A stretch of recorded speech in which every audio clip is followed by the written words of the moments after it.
Drama serial परवरिश अब ऐसे मोड़ पर आ चुका है कि वली और माया की जिंदगियों का फैसला उनके वालिदैन के हाथ में है। एडमिशन ले लिया था ना मैंने जब मेडिकल कॉलेज में, तो फिर मैं ये भी कर लूंगा। मेडिसिन आई फॉट मैंने मिनिस्टर के आगे हाथ पांव जोड़ के तुम्हें एडमिशन दिलवाया था वहां पे, वरना कोई थूके ना तुम्हारे मुंह पे।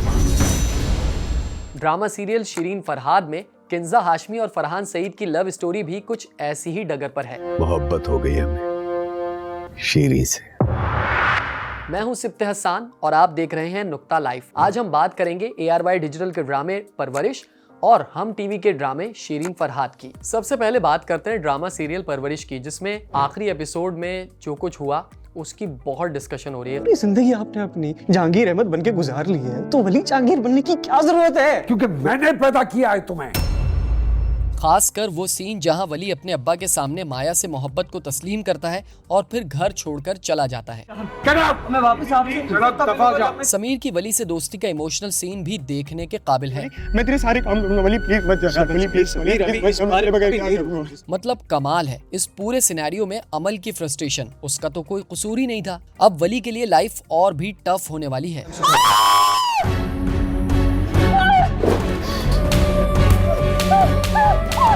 खास तौर पर बख्तावर मजहर, जो कि माया की वालदा का किरदार निभा रही हैं, उनकी एक्टिंग के बहुत चर्चे हो रहे हैं। और इसकी एक वजह यह भी है कि गुज़िश्ता तमाम किस्तों में माया की वालदा से लोग यही एक्सपेक्ट कर रहे थे कि वो अपनी बेटी के लिए आवाज़ उठाएं, और फाइनली जब उन्होंने आवाज़ उठाई तो वो इतनी ताकतवर आवाज़ है कि लोग उसकी डिस्कशन किए बगैर नहीं रह पा रहे। ये क्या कर रहे हैं आप?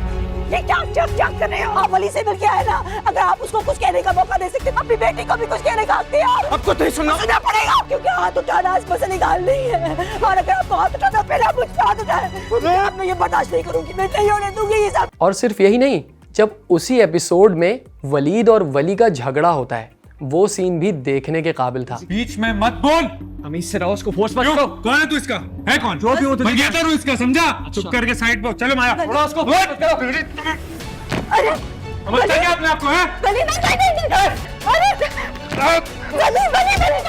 लेकिन उससे भी बढ़कर अब ड्रामा इस मोड़ पर आ गया है कि माया और वली, इन दोनों की जिंदगियों का फैसला उनके वालिदैन के हाथ में है। और अब वो डिस्कस कर रहे हैं कि किस तरह से इन बच्चों के हवाले से सोचा जाए। माया के जो वालिद हैं वो शिकायत कर रहे हैं वली के वालिद से, और वो बैठे हुए पूरा जो घर है इन तमाम सिनेरियोज को समझने की कोशिश कर रहा है, और मुमकिन तौर पर वो कोई ना कोई फैसला लेगा। तो एक बड़ी ज़बरदस्त स्टोरी चल रही है, और सबसे बढ़कर ये नौजवानों की नुमाइंदगी कर रही है इस स्टोरी के अंदर। अगर आप इसके तमाम एलिमेंट्स को देखें तो बहन भाइयों के दरमियान होने वाला जो झगड़ा है वो आपको इस ड्रामे में मिलेगा। इसके अलावा समीर का जो किरदार है वो एक बिल्कुल लाउबाली सा किरदार दिखाया गया है। इस तरह से जो वली का किरदार है वो बड़ा अहम है कि वो एक म्यूजिशियन बनना चाहता है। उसकी एक ज़िंदगी, आधी ज़िंदगी बाहर मुल्क में गुजरी है, एंड देन वो पाकिस्तान आया है, वो यहाँ पर उलझा हुआ है।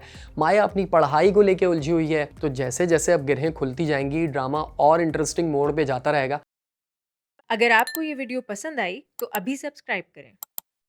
आपके बारे में इतना सुना था कि आप किसी कहानी का किरदार लगने लगी थी। जब असल में आपको देखा तो मिले बगैर कैसे रह सकती। अब बात करते हैं हम टीवी के ड्रामे शिरीन फरहाद की। शिरीन फरहाद में इस वक्त बड़ा इंटरेस्टिंग मोड आ चुका है, और लोग जिसे विलन समझ रहे थे अब वो विलन नहीं है, बल्कि डैनी जो कि एक एक्टर था वो विलन है इस ड्रामे का। अगर इस फिल्म में हमें हीरो ना लिया तो हम ये फिल्म नहीं बनने देंगे। शिरीन फरहाद के जो मेन कैरेक्टर्स हैं यानी कि फरहान सईद और किंजा हाशमी, लोगों को लगता था उनकी लव स्टोरी में शीरी का जो कज़न है जो कि टेलर मास्टर है वो दरअसल विलन है, बट ऐसा नहीं है। बल्कि अब जो विलन है वो डैनी है, जिसकी तमाम तर फिल्में फ्लॉप हो रही हैं, और उस फिल्म फ्लॉप होने के बाद उसके साथ कोई भी डायरेक्टर, कोई भी फिल्म मेकर काम नहीं करना चाहता। एंड जब वो सुल्तान साहब के पास आता है अपनी फिल्म बनवाने के लिए तो वो भी उसे इनकार कर देते हैं।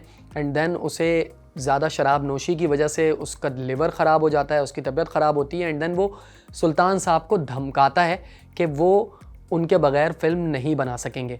और उससे भी बढ़कर जो शीरी का कज़न है उसको फाइनली डैनी बुलाकर ये कहता है कि मुझे शीरी से मोहब्बत हो गई है। एक सिलसिले में हमारी मदद कर सकते हो? जी आप हुक्म कीजिए। मोहब्बत हो गई हमें शीरी से।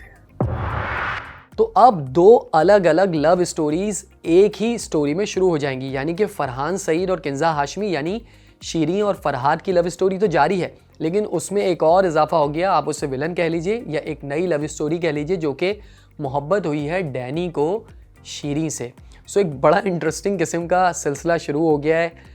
फिल्म इंडस्ट्री की चकाचौंध है। उनके वालिद चाहते हैं शीरीं के कि किसी तरीके से उनकी बेटी फिल्म स्टार बन जाए। उस फिल्म स्टार के जो दुश्मन हैं यानी कि ज़ाले जो हैं वो चाहती हैं कि किसी तरीके से उसकी फ़िल्म में एंट्री ना हो सके। इस तरह की बहुत सी रुकावटें। फिर वो नहीं चाहते उनके वालिद जो टेलर मास्टर हैं शीरीं के कि वो किसी भी तरह फरहान सईद यानी फरहाद से प्यार करे। तो ये बिल्कुल ही एक पुराने दौर की शीरीं फरहाद की स्टोरी है जो कि नए दौर के लोगों को सुनाने की कोशिश की है डायरेक्टर ने, और आई थिंक वो किसी हद तक इसमें कामयाब हो रहे हैं। बहुत ही कम महज किस्तें जो हैं वो सामने आई हैं, लेकिन उसके बावजूद जो उसका इम्पैक्ट है वो बहुत ही ज़बरदस्त अंदाज में लोगों पर पड़ता हुआ दिखाई दे रहा है। लोग इन दोनों ड्रामों को बहुत पसंद कर रहे हैं और जो रिव्यूज़ हैं वो बहुत ही ज़बरदस्त इन ड्रामों के आ रहे हैं, और लोग एक्सपेक्ट कर रहे हैं कि आने वाले दिनों में जो एपिसोड्स आएंगी उसमें कहीं ना कहीं उन्हें बहुत कुछ देखने को मिलेगा। और जो डायरेक्टर्स हैं और जो राइटर्स हैं उनकी जानिब से भी यही बताया गया है कि अभी और भी सरप्राइजेज़ हैं जो इन ड्रामों में लोगों को, ऑडियंस को देखने को मिलेंगे।